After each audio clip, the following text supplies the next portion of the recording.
Jewelry brand owners, do you want to have as many customers as Cartier or Tiffany? After doubling the jewelry sales of several jewelry brands over the past 3 years, I'm going to show you the only difference between a huge brand that gets all the customers and a small brand that gets none of the customers. This is the ad account of Jewelry. They are running almost 1,000 ads currently active, but I'm sure if we deactivate the active status, we will see that they were running 1,000 ads, 2,000 ads, 3,000 ads. This is the ad account of a smaller jewelry that I suppose is in need of many customers.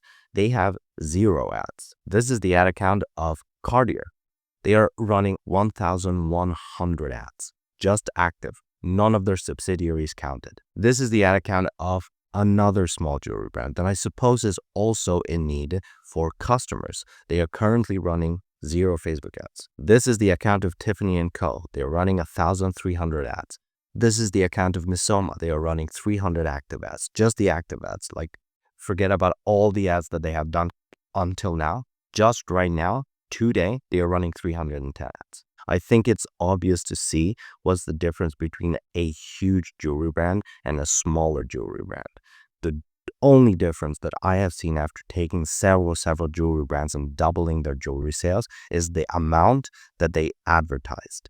So when I went into those jewelry brands, the only thing I did is I grabbed one of their best performing pieces, with the pieces that had the most margin, the most sales. I grabbed one of those and I created 10x worth of ads, Facebook ads. And then we just advertised, scale those ads gradually. And we first tested with small budgets of $25, $20.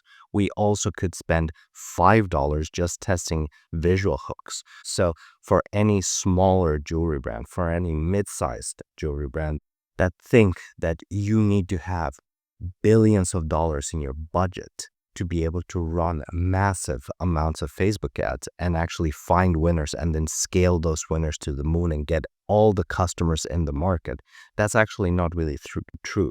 You can test with $25.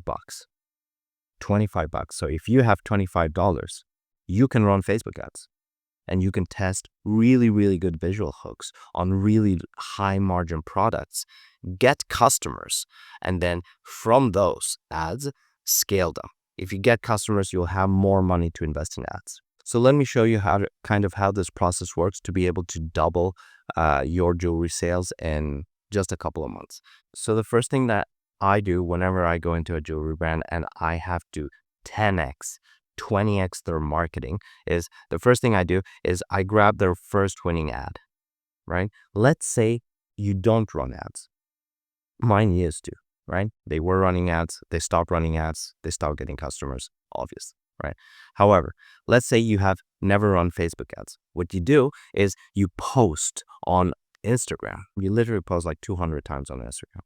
I see which one has the best visual hook. So I check for a couple of things in my posts. So number 1 is saves, number 2 is shares, and number 3 is conversions. If I have any of these 3 metrics, then I will grab that Instagram post and start running ads on them. Facebook ads. Just the ones that you have seen. So what I will do is I will grab that post, run it on Facebook ads, right?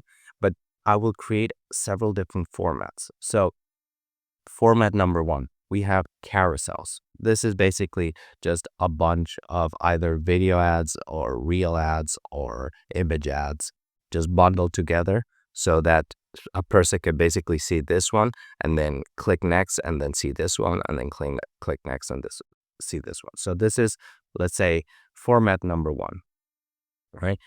But format number 2 will be reels. So I just make a reel 1, just one, and this is format number 2 using this exact same winner. Remember, we're using all of these from the same winner. So for example, let's say you have an unboxing image, so that does really well. So they are hands going into the jewelry box, the jewelry item, and plucking out the jewelry item, and that's the photo, right? Those work very well. So let's say that's the winning ad. Well, in the carousels, you will have that as the number 1 photo of the carousel. It's the first thing that any prospect or potential prospect would see on Facebook, right? Then for the reel, you would have that same image, one, as a thumbnail, two, as inspiration for the reel. So you would just make that photo, but instead of taking the photo in the same setting, you would actually press record on the same setting and have a model or yourself unbox the jewelry item. Very simple, super, super simple. Format number 3 is the making video. Remember, the reels are vertical, the videos are horizontal, right? So we're going to make a video, but videos have to be a little bit longer. So they have to have a couple of components to them, several more than reels. So not only they have to have a visual hook, which the reel can just have the visual hook, and because it's an ad, it has to be very short. A visual hook and a CTA, and that's it for the reels. On the videos, it has to have a hook, then it has to retain them, and then it has to have the CTA, right? So it has another component to the video ad. And then number 4, we will have several iterations of the same image by themselves. So this are, for example, this is a carousel, right? Are several images bundled together. These are just images flat on their own. We want to take photos that are similar to the best winning ones. It is repetitive and it does get boring, but just for the static ads, it will take you 4 hours on a Monday. It doesn't take a long time to just run a bunch of really, really good ads. All right. So if you are looking at this and you're saying this is very, very complicated, it takes 4 hours. Right. So don't worry about it. It doesn't take a long time. All right. So now we have formats. We have winning ads. Right. Now, what we want to do is just keep doing that. Right. Now, what I really like to do is I like to scale. Right. Just scale just means do more. Right. With static ads. Right. I love static ads and I like to scale with static ads. I have seen that real ads and video ads can perform well. It's just that you can do obviously fewer of them, at least if you have limited resources, which all of us do, right? So, for example, having a winning reel, only one that could take you around 2-3 hours, right? However, having winning static ads, you can have 100 winning static ads in around an hour, right? Around an hour. So that's the beautiful thing about static ads, and especially for jewelry brands, right? You have several options. You can either have your customers pose with the items, you can have models, you can do it yourself, you can take your own pictures, or you can take one picture and then use AI to 20x, 30x, 100x that one photo, just in different versions. I do the last one because obviously I work with jewelry brands all over the place. I work with jewelry brands in Belgium. I work with jewelry brands in Australia. I work with jewelry brands in the US. So I cannot obviously go and take photos of their items, right? So I had to use AI.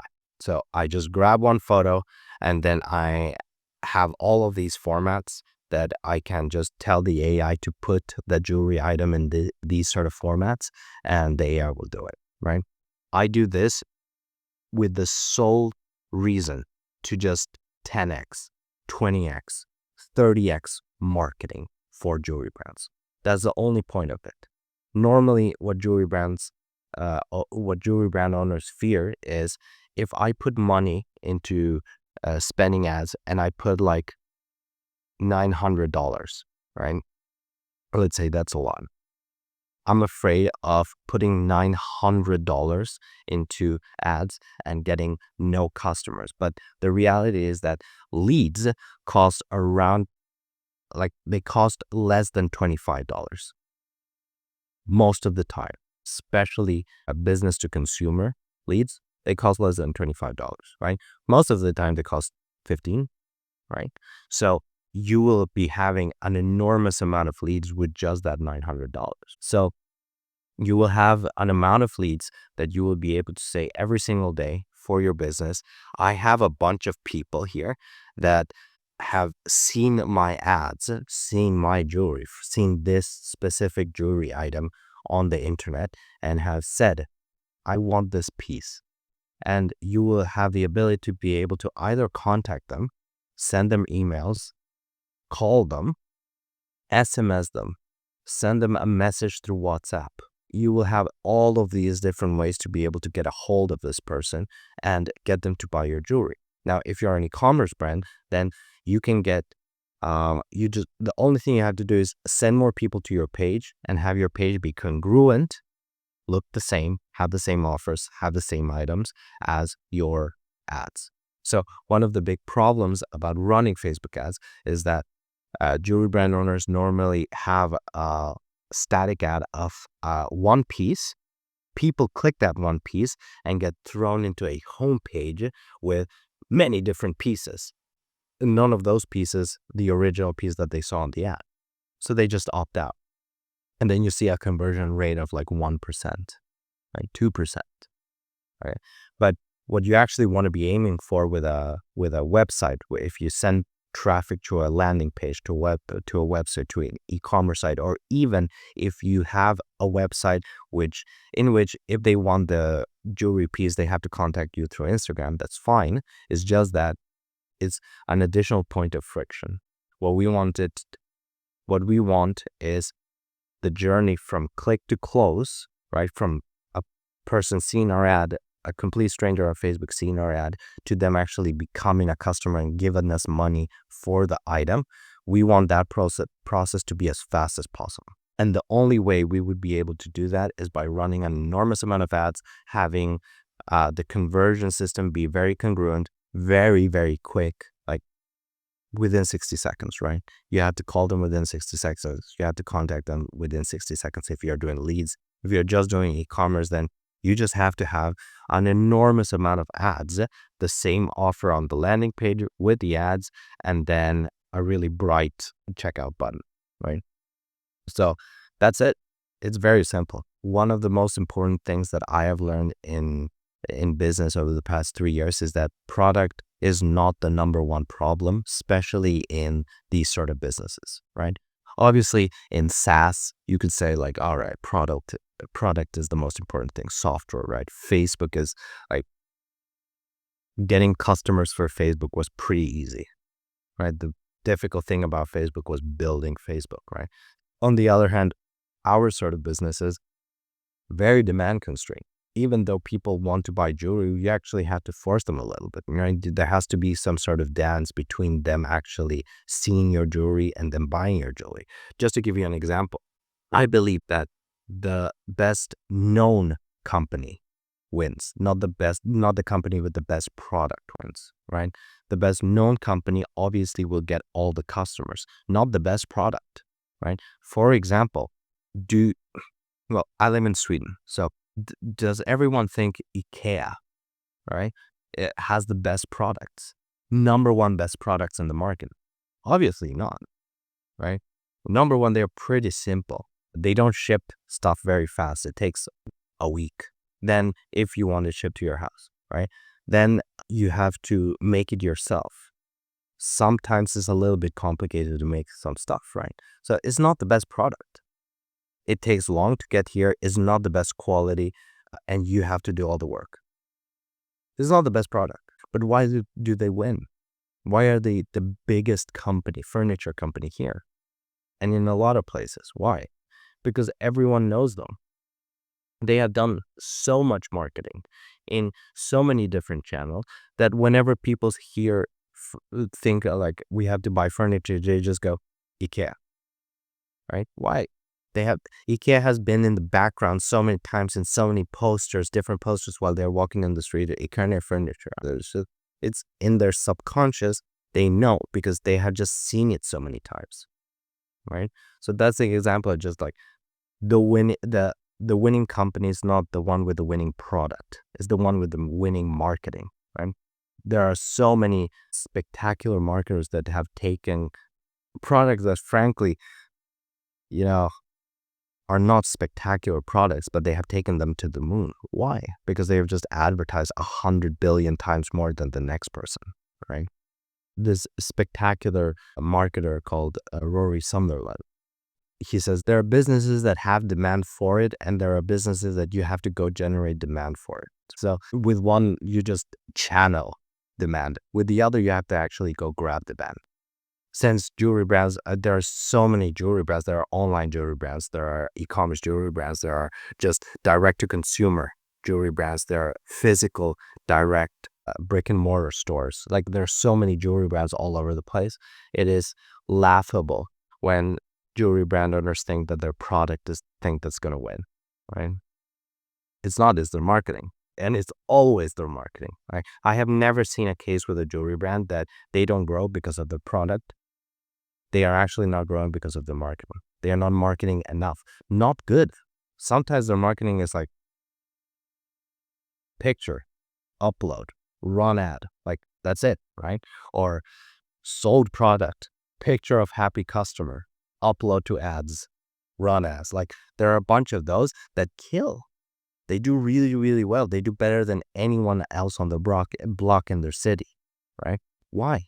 They're just advertising more. That's it. It's just more. It's just more ads. That's it. If you want to be able to 2x your jewelry sales in a matter of weeks, then click the link in the description of this video and I will show you exactly how I have done it for several jewelry businesses over several years.